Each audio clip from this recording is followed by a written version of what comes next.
ಯಾವ ಉತ್ಸವ ಅಂತಂದರೆ ಡಾಕ್ಟರ್ ಬಾಬಾ ಸಾಹೇಬ್ ಅಂಬೇಡ್ಕರ್ ಅವರ ಅರಿವಿನ ಉತ್ಸವ.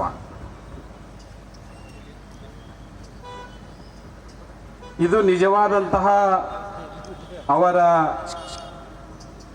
ಬದುಕಿಗೆ, ಅವರ ಸಮರ್ಪಣೆಗೆ, ಅವರ ಅದಕ್ಕೇನು ಕಾರಣಪ್ಪ ಅಂದ್ರೆ ಯಾವ ಜಯಂತಿಯಲ್ಲಿ ಕುಣಿತಾರೆ ಆ ಜಯಂತಿಗಳಿಗೆ ನಾನು ಬರುವುದಿಲ್ಲ ಅಂತ ಖಡಾಖಂಡಿತವಾಗಿ ಹೇಳಿ ಹೋಗೋದನ್ನೇ ಬಿಟ್ಟಿನಿ ನಾನು. ಅದಕ್ಕೆ ಇಂಥ ಒಂದು ಬರೀ ಕೇವಲ ಬಾಬಾ ಸಾಹೇಬರ ಜಯಂತಿ ಅಲ್ಲ, ಯಾವುದೇ ಒಂದು ಮಹಾಪುರುಷನ ಜಯಂತಿಯಲ್ಲಿ ಈ ಒಂದು ಕೆಟ್ಟ ಒಂದು ಚಾಳಿ ನಡೀತಾ ಇದೆ. ಅಲ್ಲಿ ಆ ಮಹಾಪುರುಷರ ಅರಿವನ್ನ ಮಾಡಿಕೊಳ್ಳಾರ್ದೇನೆ ತಮ್ಮ ಜಾತಿಯ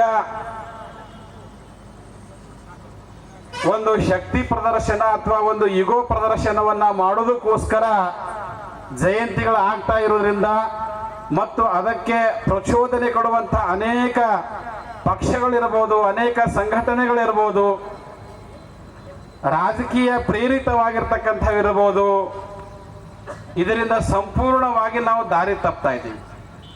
ಅದಕ್ಕಾಗಿ ನಾವೆಲ್ಲರೂ ಎಚ್ಚೆತ್ತುಕೊಳ್ಬೇಕು. ಸಮಯಕ್ಕನುಸಾರವಾಗಿ ನಾವು ಅರಿವು ಮಾಡಿಕೊಳ್ಳದೆ ಹೋದರೆ ನಮ್ಮ ಮುಂದಿನ ಪೀಳಿಗೆ ಹಾಳಾಗಿ ಹೋಗುತ್ತೆ.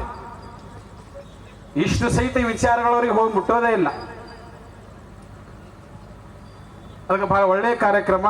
ಮತ್ತು ಇವತ್ತು ವಿಶೇಷವಾಗಿ ಏನಪ್ಪಾ ಅಂತಂದರೆ ಸತ್ಯಶೋಧಕ ಮಹಾತ್ಮ ಜ್ಯೋತಿರಾವ್ ಫುಲೆಯವರ ಜಯಂತಿಯೂ ಕೂಡ ಇದೆ. ಯಾಕಂತಂದ್ರೆ ಆಧುನಿಕ ಭಾರತದಲ್ಲಿ ಇವತ್ತು ಸಂವಿಧಾನ ಜಾರಿ ಆಗುವವರೆಗೆ 108 ವರ್ಷಗಳ ಒಂದು ಸಂಘರ್ಷ ಏನಿದೆ.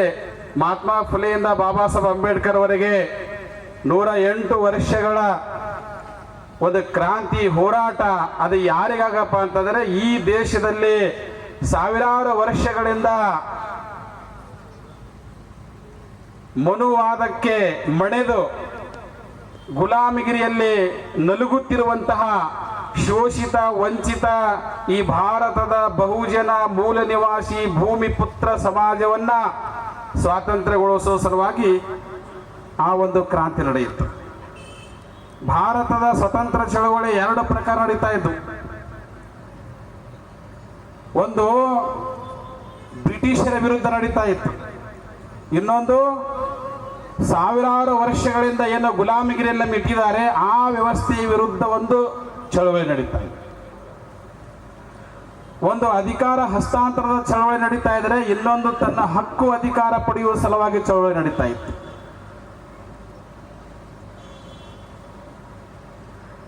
ಮಹಾತ್ಮ ಜ್ಯೋತಿರಾವ್ ಫುಲೆ, ಶಾಹು ಮಹಾರಾಜರು ಮತ್ತು ಡಾಕ್ಟರ್ ಬಾಬಾ ಸಾಹೇಬ್ ಅಂಬೇಡ್ಕರ್ ಚಳವಳಿ ಅಂತಂದ್ರೆ freedom of the people of the country. Gandhi, Nehru, Patel, Tilak ಇವರೆಲ್ಲ ಅನ್ನುವುದನ್ನ ಸಾವಿರಾರು ವರ್ಷಗಳ ಕಾಲ ಈ ಭಾರತ ದೇಶದಲ್ಲಿ ಬಹುಸಂಖ್ಯಾತರಿಗೆ ಕೊಟ್ಟಿರಲಿಲ್ಲ. ಕೇವಲ ಒಂದೇ ಒಂದು ವರ್ಗ ಈ ಶಿಕ್ಷಣವನ್ನು ತಮ್ಮ ಕೈಯಲ್ಲಿ ಹಿಡ್ಕೊಂಡು ಕೂತಿತ್ತು. ಒಂದೇ ಒಂದು ವರ್ಗ ತಮ್ಮ ಕೈಯಲ್ಲಿ ಹಿಡ್ಕೊಂಡು ಕೂತಿತ್ತದು, ಹಕ್ಕಾಗಿ ಪಡ್ಕೊಂಡಿದ್ರು ಅವರು. ರಿಸರ್ವೇಶನ್ ಅಂತ ಹೇಳಿ ನಾವೇನು ಮಾತಾಡ್ತಾ ಇದೀವಲ್ಲ, ಭಾರತ ದೇಶದ ಚರಿತ್ರೆಯಲ್ಲಿ ಶಿಕ್ಷಣದ ರಿಸರ್ವೇಶನ್ ಅನ್ನ ಸಾವಿರಾರು ವರ್ಷಗಳವರೆಗೆ ಉಂಡಿರ್ತಕ್ಕಂಥದ್ದು ಒಂದೇ ಒಂದು ವರ್ಗ, ಅದು ಬ್ರಾಹ್ಮಣಶಾಹಿ ವರ್ಗ ಅನ್ನೋದನ್ನ ನಾವು ಚೆನ್ನಾಗಿ ಅರ್ಥ ಮಾಡ್ಕೊಳ್ಬೇಕಾಗಿರ್ತಕ್ಕಂಥದ್ದು. ಪೂಜ್ಯವಂತೆ ಹೇಳಿದ್ರು ಗುರುಗಳನ್ನ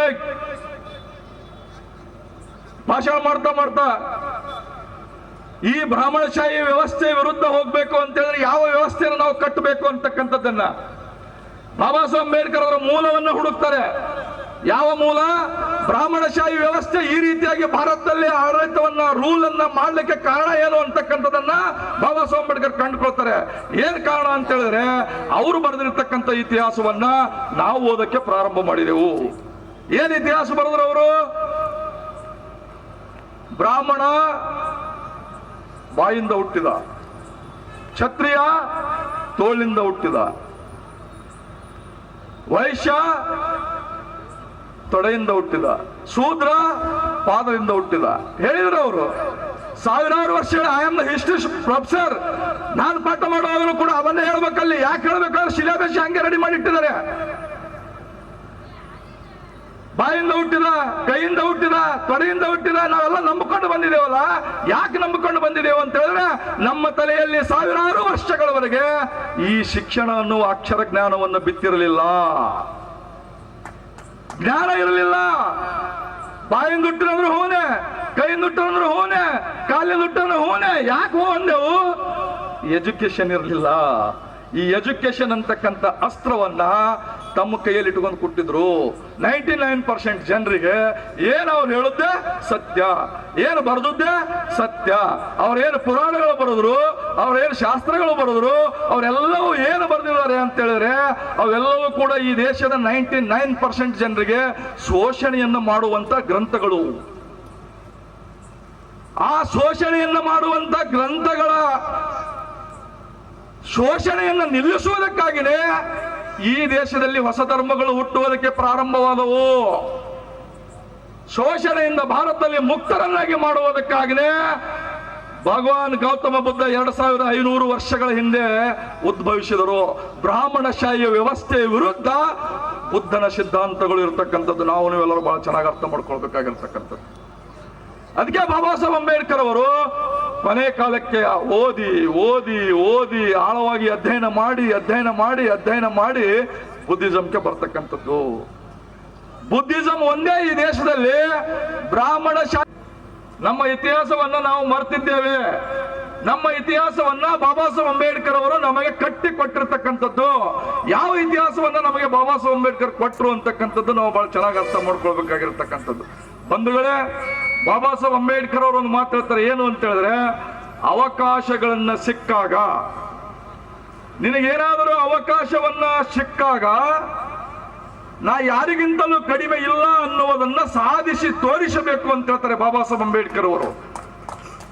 ನನಗೆ ಅವಕಾಶ ಸಿಕ್ಕಿದೆ ಅಂತ ಹೇಳಿದ್ರೆ ನಾನು ಯಾರಿಗಿಂತಲೂ ಕಡಿಮೆ ಇಲ್ಲ ಅನ್ನುವುದನ್ನ ಸಾಧಿಸಿ ತೋರಿಸಬೇಕು. ಆ ಅವಕಾಶವನ್ನ ನೀನು ಕೇವಲ ನಿನ್ನ ಕುಟುಂಬ, ನಿನ್ನ ಹೆಂಡತಿ, ನಿನ್ನ ಮಕ್ಕಳು, ನಿನ್ನ ಮನೆ, ಅದು ಅಲ್ಲ ನಿನ್ನ ಸಮಾಜಕ್ಕೋಸ್ಕರವಾಗಿ ದಾರ ಎರೆಯಬೇಕು ಅಂತ ಹೇಳಿದವರು ಡಾಕ್ಟರ್ BR ಅಂಬೇಡ್ಕರ್ ಅವರು. ಯಾವಾಗ ಅವರಿಗೆ ಒಂದು ಅವಕಾಶವನ್ನು ಸಿಕ್ಕಿತೋ ಇಡೀ ದೇಶದ ಉದ್ಧಾರಕ್ಕಾಗಿ ಬಾಬಾ ಸಾಹೇಬ್ ಅಂಬೇಡ್ಕರ್ ಅವರು ತಮ್ಮ ಜೀವನವನ್ನು ಮುಡುಪಾಗಿಟ್ಟಿರ್ತಕ್ಕಂಥದ್ದು. ಕೇವಲ ಅಸ್ಪೃಶ್ಯರಿಗಾಗಿ ಅಷ್ಟೇ ಅಲ್ಲ ಬಾಬಾ ಸಾಹೇಬ್ ಅಂಬೇಡ್ಕರ್ ಅವರು ಈ ದೇಶದಲ್ಲಿ ಹೋರಾಟವನ್ನು ಮಾಡಿದ್ದು. ಇವತ್ಯಾರು ಭಾರತ ದೇಶದಲ್ಲಿ ನೆಮ್ಮದಿಯಾಗಿ ಉಂಡು ಅಧಿಕಾರವನ್ನು ಅನುಭವಿಸಿ ಕಾರ್ ಇಟ್ಕೊಂಡು ಬಂಗ್ಲೆ ಕಟ್ಟಿಕೊಂಡು ನೆಮ್ಮದಿಯಾಗಿ ಬದುಕ್ತಾ ಇದಾರಲ್ಲ, ಅವರೆಲ್ಲರೂ ಕೂಡ ಇವತ್ತು ಅಂಬೇಡ್ಕರ್ ಋಣದಲ್ಲಿರ್ತಕ್ಕಂಥದ್ದು. ಈ ಇತಿಹಾಸವನ್ನ ಮರ್ತಿದ್ದಾರೆ ಈ ದೇಶದಲ್ಲಿ ಅಂತಕ್ಕಂಥದ್ದನ್ನು ನಾವು ಚೆನ್ನಾಗಿ ಅರ್ಥ ಮಾಡ್ಕೋಬೇಕು. ಅವರ ಅಜ್ಜ ಅವರವ್ರ ಮುತ್ತೈದರಿಗೆ ಕೇಳ್ಬೇಕು. ಇವತ್ತು ಕಾರ್ ಬಂಗ್ಲೆ ಗೋಡ ಗಿಡ ಇಟ್ಕೊಂಡು ಏನು ಕೊಂತಿದಾರಲ್ಲ, ಅವ್ರ ಅಜ್ಜ ಮುತ್ತ ಕೇಳ್ಬೇಕಾಗಿತ್ತು, ನಿಮ್ಮ ಅಪ್ಪಗ, ನಿಮ್ಮ ಅಜ್ಜನಿಗೆ, ನಿಮ್ಮ ತಾತನಿಗೆ ಇವೆಲ್ಲ ಸಿಕ್ಕಿದಿವೇನಪ್ಪ, ಇವೆಲ್ಲ ಸಿಕ್ಕಿದಿವ ಅಂತ ಹೇಳಿ ಕೇಳ್ಬೇಕಾಗಿರ್ತಕ್ಕಂಥದ್ದು. ಸಿಕ್ಕಿರ್ಲಿಲ್ಲ. ಈಗ ನಿಮಗ್ ಸಿಕ್ಕಿದವಲ್ಲ, ಈಗ ನಿನ್ನ ಕಾರು ಬಂಗ್ಲೆ ಇವೆಲ್ಲವನ್ನ ನಿನಗೆ ಈಗ ಸಿಕ್ಕಿದೆಯಲ್ಲ, ಇದು ಯಾರು ಕೊಟ್ಟದ್ದು ಅಂತ ಹೇಳಿದ್ರೆ ಬಾಬಾ ಸಾಹೇಬ್ ಅಂಬೇಡ್ಕರ್ ಅವರು ಕೊಟ್ಟಿರ್ತಕ್ಕಂಥ ಕೊಡುಗೆ. ಅದು ಎಲ್ಲಿ ಕೊಟ್ಟರು ನಮ್ಗಂತ ಹೇಳಿದ್ರೆ ಕಾನ್ಸ್ಟಿಟ್ಯೂಷನ್ ದಲ್ಲಿ ನಮಗೆ ಕೊಟ್ಟಿರ್ತಕ್ಕಂಥದ್ದು. ಈ ಅವಕಾಶಗಳನ್ನ ನಾವು ಕಾನ್ಸ್ಟಿಟ್ಯೂಷನ್ ಬರೆಯೋದಕ್ಕಿಂತ ಪೂರ್ವದಲ್ಲಿ ಬಾಬಾ ಸಾಹೇಬ್ ಅಂಬೇಡ್ಕರ್ ಓದಿಗೆ ಹೆಚ್ಚಿನ ಮಹತ್ವವನ್ನು ಕೊಟ್ಟಿರ್ತಕ್ಕಂಥದ್ದು. ಹೇಳ್ತಾರೆ ಅವರು, ನಾವ್ ಎಲ್ಲಿ ಎಡವಿದೀವಿ ಅನ್ನೋದನ್ನ ಬಹಳ ಚೆನ್ನಾಗಿ ಅರ್ಥ ಮಾಡ್ಕೋಬೇಕು ನಾವು. ಬಾಬಾ ಸಾಹೇಬ್ ಅಂಬೇಡ್ಕರ್ ಅವರ ಮೊದಲನೇ ವಾಕ್ಯ ಏನು?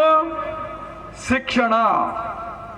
ಬಾಬಾ ಸಾಹೇಬ್ ಅಂಬೇಡ್ಕರ್ ಹೇಳ್ತಾರೆ ಶಿಕ್ಷಣ ಶಿಕ್ಷಣ ಶಿಕ್ಷಣ. ಶಿಕ್ಷಣ ಅಂತ ಹೇಳಿದ್ರೆ ಹುಲಿಯ ಹಾಲು ಇದ್ದ ಹಾಗೆ.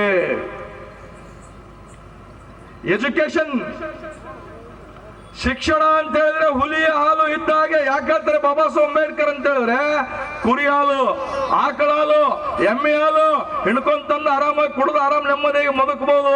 ಬಾಬಾ ಸಾಹೇಬ್ ಅಂಬೇಡ್ಕರ್ ಏನ್ ಹೇಳ್ತಾರೆ ಅಂತ ಹೇಳಿದ್ರೆ ಶಿಕ್ಷಣ ಎನ್ನುವುದು ಹುಲಿಯ ಹಾಲು ಇದ್ದ ಹಾಗೆ, ಅದನ್ನ ಕುಡಿದವ ಗರ್ಜಿಸಲೇಬೇಕು ಅಂತಕ್ಕಂಥ ಮಾತನ್ನ ಹೇಳ್ತಾರೆ ಬಾಬಾ ಸಾಹೇಬ್ ಅಂಬೇಡ್ಕರ್. ಎಜುಕೇಶನ್. मेरी रिक्वेस्ट है ऑर्गेनाइजर से 16 अप्रैल को भी हम वहां पर मनाएंगे. Social democratic party of India जब से पार्टी बनी है, हम लोग 14 अप्रैल को पूरे ऑल इंडिया लेवल पर जहाँ जहाँ हमारे कमिटीज हैं, जहाँ जहाँ हमारे ऑफिसेस हैं, वहाँ पर सोशल जस्टिस डे बोलकर 14 अप्रैल को हम ब्रांच से लेकर नेशनल की बॉडी तक दिल्ली में 14 अप्रैल को सोशल जस्टिस डे बोल के मनाते हैं।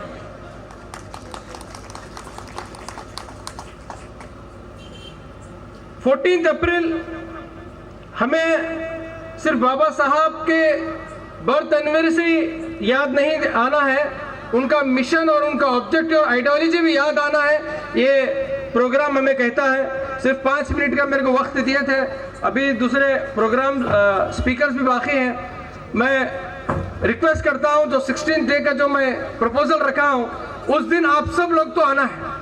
तकरीबन हमारे माइनॉरिटीज तो वहाँ रहेंगे, उसके आप यहाँ के 10% भी आएंगे तो मैं समझता हूँ कि हमारा जो रिव्यू प्रोग्राम है सक्सेसफुल कंप्लीट होगा, बल्कि ये उम्मीद लेकर जय भीम।